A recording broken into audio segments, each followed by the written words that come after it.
वैसे तो दोस्तों भारत में ही नहीं विदेशों में भी बाबा साहब अम्बेडकर की मूर्तियों को अनावरण किया जा रहा है। लेकिन दोस्तों आज हम बात करने वाले हैं बाबा साहब अम्बेडकर की उन मूर्तियों के बारे में जो भारत ही नहीं बल्कि विदेशों में भी मशहूर हैं।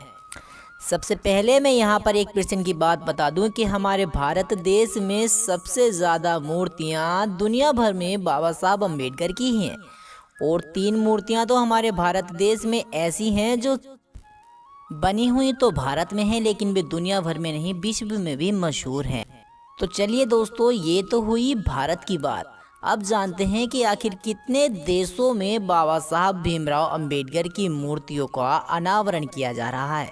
वैसे तो दोस्तों बाबा साहब अम्बेडकर को दुनिया भर में भारतीय संविधान के निर्माता के रूप में जाना जाता है, तो कहीं उनको जाति का नाश, छुआछूत और भेदभाव को मिटाने वाले ईश्वर के नाम से जाना जाता है। ऐसा ही नहीं दोस्तों कि भारत देश में अम्बेडकरवादी हो।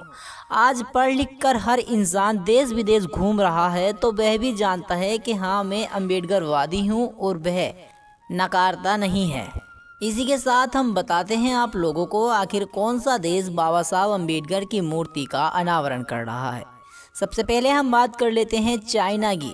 चाइना में बाबा साहब अम्बेडकर की 350 फुट ऊंची मूर्ति बनाई जा रही है।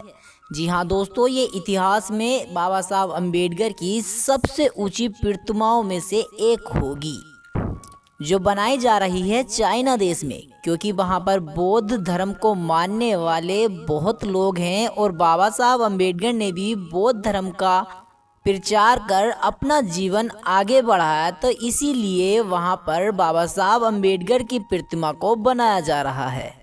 बाबा साहब के अम्बेडकर के हाथों के द्वारा लिखे गए भारतीय संविधान को कई विदेशियों ने पढ़ा, जिसमें उन्होंने पढ़ने के बाद ये पता लगाया कि बाबा साहब अम्बेडकर जितना पढ़ा लिखा इंसान कोई भी नहीं था।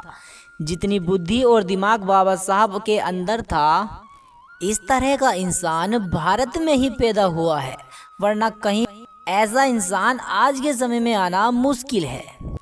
वैसे दोस्तों आप लोग बाबा साहब अम्बेडकर को कितना मानते हैं हमें कमेंट कर कर जरूर बताएं और हमारी इस वीडियो को लाइक कमेंट शेयर जरूर करें। मिलते हैं हमारी अगली वीडियो में, तब तक के लिए जय भीम, नमो बुद्धाय।